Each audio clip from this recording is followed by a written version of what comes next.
మిత్రులారా, ఈరోజు వైఎస్ షర్మిల గారి నాయకత్వంలో విశాఖపట్నంలో ఏర్పాటు చేసిన న్యాయ సాధన సభ, విశాఖ ఉక్కు ఆంధ్రుల హక్కు అని వేలాదిగా మీరు తరలి వచ్చి రాజశేఖర రెడ్డి గారి అభిమానులుగా మీ ఉక్కు కర్మాగారాన్ని ఆనాడు త్యాగాల పునాదుల మీద సాధించుకున్న మీరు ఇవాళ విశాఖ ఉక్కును కాపాడుకోవాలని ఒక కార్యక్రమాన్ని ఏర్పాటు చేస్తే, ఈ కార్యక్రమంలో పెద్దలు రఘువీరారెడ్డి గారు CWC member, doctor YS Rajasekhara Reddy గారి ఆత్మ, అడుగడుగున ఆయనను వెన్నంటి నిలబడ్డ డాక్టర్ కేవీపీ రామచంద్రరావు గారు, అదేవిధంగా కేంద్ర మంత్రివర్యులు పల్లం రాజు గారు, అదేవిధంగా సిపిఐ నాయకులు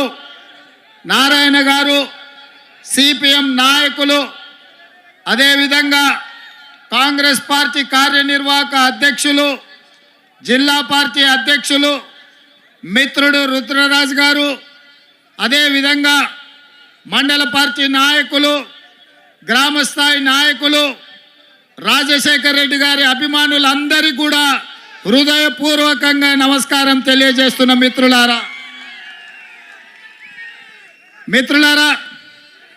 ఈరోజు వైఎస్ షర్మిల గారి నాయకత్వంలో ఈ సభను చూస్తుంటే నాకు విశాఖపట్నంలో ఉన్నట్టు లేదు.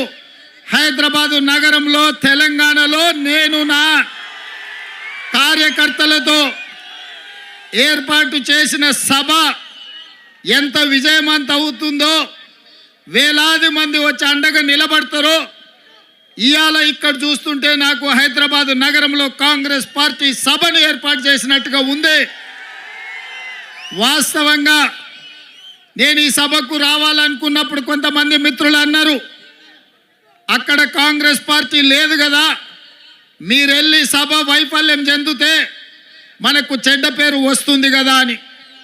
అంటే నేను ఒక మాట చెప్పిన వాళ్లకు, వైఎస్ఆర్ బిడ్డ, వైఎస్ఆర్ ఆశయ సాధన కోసం, విశాఖ ఉక్కును కాపాడాలనే ఉక్కు సంకల్పం కోసం షర్మిలమ్మ సభ పెడితే తప్పకుండా ఆయన అభిమానులు అందరూ అక్కడికి వస్తారు, అండగా నిలబడతారని నేను వారికి చెప్పిన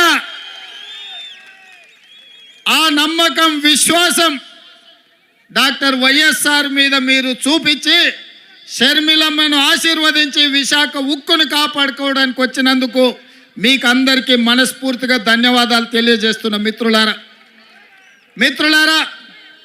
భౌగోళిక రాష్ట్రాలుగా విడిపోయినాం. ఇక్కడ ఉన్నప్పుడు మనకు ఆంధ్రప్రదేశ్, తెలంగాణ, కానీ మన హక్కుల కోసం, మన ఆస్తులు కొల్లగొట్టడానికి ఢిల్లీ పెత్తందారులు మన మీద దండయాత్ర చేస్తే మనం తెలుగు వాళ్ళం, మనం అన్నదమ్ములం, ఒకరికి ఒకరం అండగా నిలబడి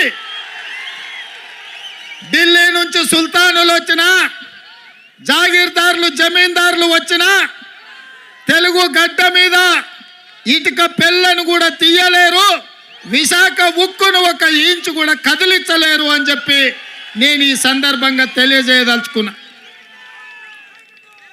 ఆనాడు కురుక్షేత్రం జరిగేటప్పుడు కౌరవులు, పాండవులు వేరు వేరు, వాళ్ళ మధ్యలో సమస్యలు వచ్చినప్పుడు పోరాటం వేరు. కానీ వాళ్ళ మీదికి ఎవరైనా దండెత్తితే వాళ్ళు 105 అయి అందరూ కలిసికట్టుగా నిలబడి వాళ్ళ ప్రాంత ప్రజల్ని, వాళ్ళ హక్కులను కాపాడుకోవడానికి కొట్లాడేవాళ్ళు. ఇవాళ కూడా మిత్రులారా, చాలామందికి అనుమానాలు ఉండొచ్చు, అపోహలు ఉండొచ్చు, వైఎస్ఆర్ వారసులు ఎవరు అని. నేను ఇవాళ ఒక్క మాట చెప్పదలుచుకున్న మిత్రులారా, వైఎస్ఆర్ సంకల్పాన్ని నిలబెట్టేటోళ్ళే వైఎస్ఆర్ వారసులు అవుతారు తప్ప వైఎస్ఆర్ ఆశయాలకు వ్యతిరేకంగా, వైఎస్ఆర్ గారి యొక్క ఆఖరి కోరికకు వ్యతిరేకంగా మాట్లాడే వాళ్ళు ఏ రకంగా వైఎస్ఆర్ వారసులు అవుతారో మీరు ఒక్కసారి ఆలోచన చెయ్యండి. ఇవాళ ఆంధ్రప్రదేశ్లో ఇక్కడున్న పరిస్థితులు, ఇక్కడి రాజకీయాలను కాంగ్రెస్ పార్టీ తెలంగాణ శాఖ అధ్యక్షుడిగా, తెలంగాణ రాష్ట్ర ముఖ్యమంత్రిగా కొన్ని సంవత్సరాల నుంచి నిశితంగా గమనిస్తున్నా. ఈ ప్రాంతానికి ఇక్కడ పాలించే నాయకులుగా మేము కావాలనుకుంటున్నారు. కానీ ప్రశ్నించే గొంతులు ఎవరి ప్రాంతంలో లేరు. ఎందుకంటే ప్రశ్నించే గొంతులు ఉన్నప్పుడే పాలకులు మన మాట వింటారు.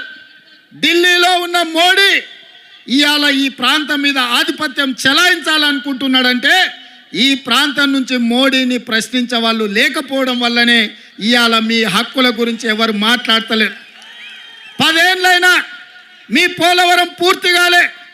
10 ఏళ్ళైనా ఆంధ్రప్రదేశ్కు రాజధాని ఎక్కడంటే ఎక్కడుందో చెప్పలేని పరిస్థితి ఇవాళ ఆంధ్రప్రదేశ్కు దాపురించింది. ఇవాళ ఈ ప్రాంతంలో ఈ ఆంధ్రప్రదేశ్ యొక్క ఆత్మగౌరవాన్ని ఢిల్లీలో తాకట్టు పెట్టిండ్రు. ఆనాడు ఈ తెలుగు రాజకీయాల నుంచి, ఈ తెలుగు నేల నుంచి నీలం సంజీవారెడ్డి గారు కావచ్చు, పివి నరసింహారావు గారు కావచ్చు, ఆ తర్వాతి తరంలో మనకు ఎన్టీఆర్ కావచ్చు, డాక్టర్ వైఎస్ఆర్ కావచ్చు, ఆ తర్వాత జైపాల్ రెడ్డి గారు కావచ్చు, వెంకయ్య నాయుడు గారు కావచ్చు, ఈ ప్రాంతం నుంచి, తెలుగు రాష్ట్రాల నుంచి, తెలంగాణ ఆంధ్రప్రదేశ్ ప్రాంతాల నుంచి, గల్లీ నుంచి ఢిల్లీ వరకు మన ఖ్యాతిని పెంచి ఈ ప్రాంత సమస్యల మీద కేంద్ర ప్రభుత్వాల నుంచి వాళ్ళు సాధించిన వాళ్ళు, దేశ రాజకీయాలను శాసించిన వాళ్ళు. నేను ఇవాళ అడుగుతున్న మిత్రులారా, అటు తెలంగాణ అయినా ఇటు ఆంధ్రప్రదేశ్ అయినా ఢిల్లీకి వెళ్ళి వంగి నమస్కారాలు పెట్టే నాయకులే ఉన్నారు తప్ప ఢిల్లీని అడిగి మనకు కావాల్సిన సాధించే నాయకత్వమే ఇవాళ లేదు. మీరు ఒక్కసారి ఆలోచన చేయండి. ఆనాడు 94లో డాక్టర్ కేవీపీ రామచంద్రరావు గారు సజీవ సాక్షి. కాంగ్రెస్ పార్టీకి 26 సీట్లు వచ్చి ఎన్టీఆర్ యొక్క ప్రభావంలో కాంగ్రెస్ పార్టీకి ప్రధాన ప్రతిపక్ష హోదా కూడా 94లో రాలే. అప్పుడు ఢిల్లీ ఆలోచన చేసింది, ఇక ఆనాటి ఉమ్మడి ఆంధ్రప్రదేశ్లో పార్టీ బ్రతకాలన్నా, కార్యకర్తలకు అండగా నిలబడాలంటే ఒకే ఒక్క నాయకుడు వైఎస్ఆర్ చేతికి పగ్గాలు అప్పచెప్తే తప్పకుండా కాంగ్రెస్ పార్టీ కార్యకర్తలకు అండగా నిలబడతారని ఆనాడు వైఎస్ఆర్ను ఆంధ్రప్రదేశ్ కాంగ్రెస్ పార్టీ అధ్యక్షుడిగా నియమించారు. 26 సీట్లతో మొదలైన ప్రయాణం 99లో 90 సీట్లకు వచ్చింది. అధ్యక్షుడిగా ఉన్న రాజశేఖర రెడ్డి గారు ప్రధాన ప్రతిపక్ష నాయకుడిగా మారిండు. ప్రధాన ప్రతిపక్ష నాయకుడిగా మారి ప్రజల తరఫున ప్రశ్నించే గొంతుకై ఆనాటి ప్రభుత్వాల మీద పోరాటం చేసి ప్రజల తరఫున నిలబడి చేవెళ్ళ నుంచి ఇచ్చాపురం వరకు ఎర్రటెండలో వారు పాదయాత్ర చేసి వారి కాళ్ళకు బొగ్గలై అవి పగిలిన ముక్కవోని దీక్షతో ఎర్రటెండలో 105 డిగ్రీల జ్వరం వచ్చిన ప్రజల కోసం పాదయాత్ర చేసిండు.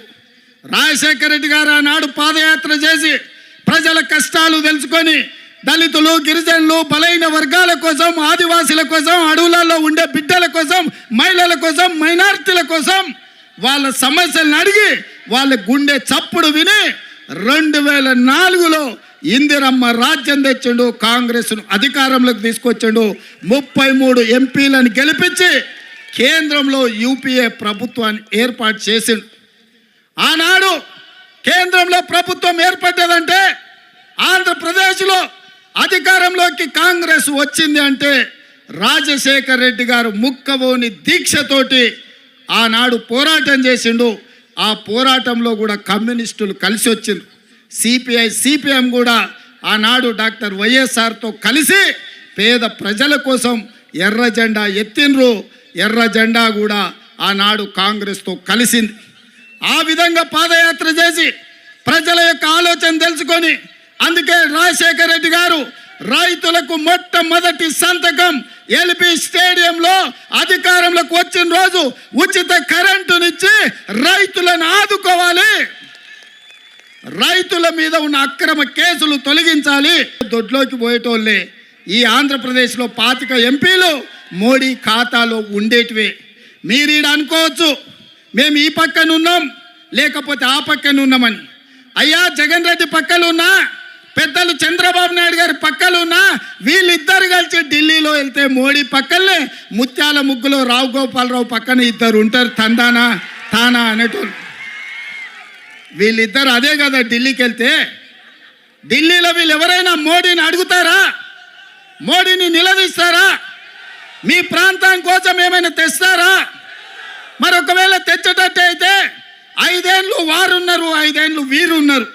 పోలవరం పూర్తెందుకు కాలే, రాజధాని రాలేదెందుకు మనకు? మీరు ఒక్కసారి ఆలోచన చేయండి మిత్రులారా.